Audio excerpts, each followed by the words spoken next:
estime à 40 millions d'hectares concernant le bassin du Congo qui représentent des terres dégradées qui peuvent être reforestées. Je rappelle que le bassin du Congo, c'est 530 millions d'hectares. Sachant qu'un hectare de plantations forestières peut absorber jusqu'à 10 tonnes de CO2, si l'on exploite cette capacité d'absorption et de séquestration à travers la commercialisation des crédits carbone, nous pouvons atteindre des montants considérables. C'est un sujet qui est d'ailleurs qualifié de macroéconomique par le Fonds monétaire international.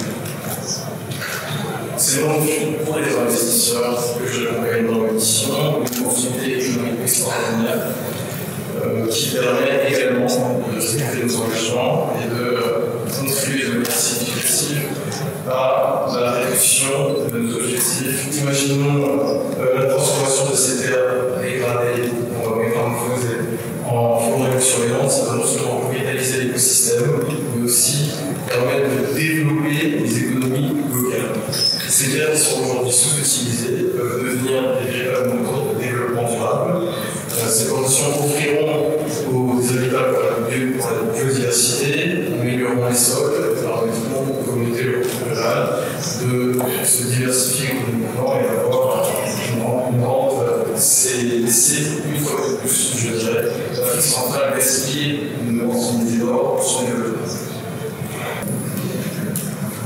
Malheureusement, le secteur privé fait face à différentes contraintes, notamment le premier, qui est le cadre juridique.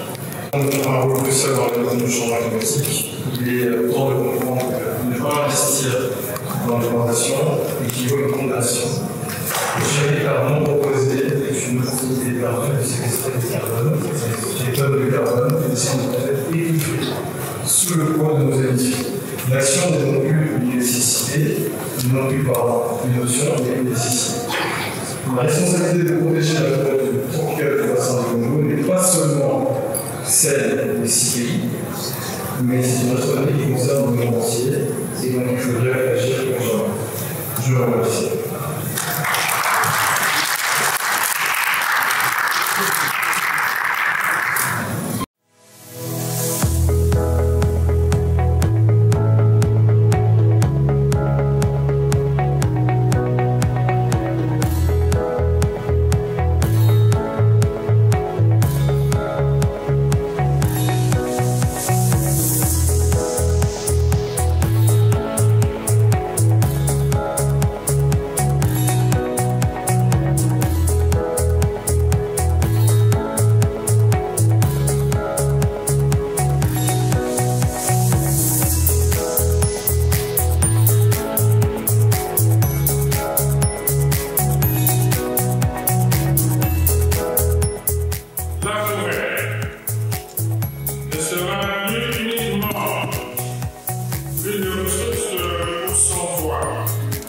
Mais encore davantage par la façon d'exercer sur la vie en société et l'oxygène vital que libère pour la survie de l'humanité.